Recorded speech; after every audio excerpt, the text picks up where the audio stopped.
আসসালামু আলাইকুম cute BTS armies, তোমরা সবাই কেমন আছো? আশা করছি তোমরা সবাই অনেক ভালো আছো। আলহামদুলিল্লাহ আমিও মহান আল্লাহ তাআলার রহমতে অনেক ভালো আছি। আর্মিস, আজকে আমি তোমাদের জন্য একটা দারুণ গুড নিউজ নিয়ে চলে এসেছি। সব ভিডিওটা অনেক ইন্টারেস্টিং থাকলে অবশ্যই লাইক কমেন্ট শেয়ার করে আমার চ্যানেলটিকে সাবস্ক্রাইব করে দিয়ে যাবে এবং কমেন্টে আই লাভ বিটিএস লিখে তুমি জানিয়ে যাবে যে গত 2 বছরে তুমি বিটিএসকে কতটা মিস করেছো। আর্মিস, বিটিএস কিন্তু অবশ্যই ব্যাক করেছে। আর বিটিএস 7 জনই কিন্তু মিলিটারি থেকে বের হয়ে গেছে। এটা কিন্তু অনেকেই জানে, এবার অনেকেই জানে না। সো আজকে ভিডিওর মাধ্যমে কিন্তু আমি তোমাদেরকে জানিয়ে দিচ্ছি যে বিটিএসটা কিন্তু মিলিটারি থেকে চলে এসেছে। বিটিএসটা কিন্তু কিছুদিন রেস্ট নিয়ে ধুমাইয়া কনসার্ট করা শুরু করে দিবে। আবারও আমরা তাদের 7 জনকে একসাথে লাইভে দেখতে পাবো। আবারও মিনি কনসার্টগুলোতে আমরা উপভোগ করতে পারবো তাদের 7 জনকে।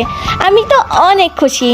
গত 2 বছর আমি অনেক কষ্ট করে কাটিয়েছি আর এখন আমি অনেক খুশি। আমি ওদেরকে অনেক মিস করেছি আর আশা করছি অনেক আর্মিরা অনেক খুশি হয়েছে এই ভিডিওটি পাওয়ার জন্য।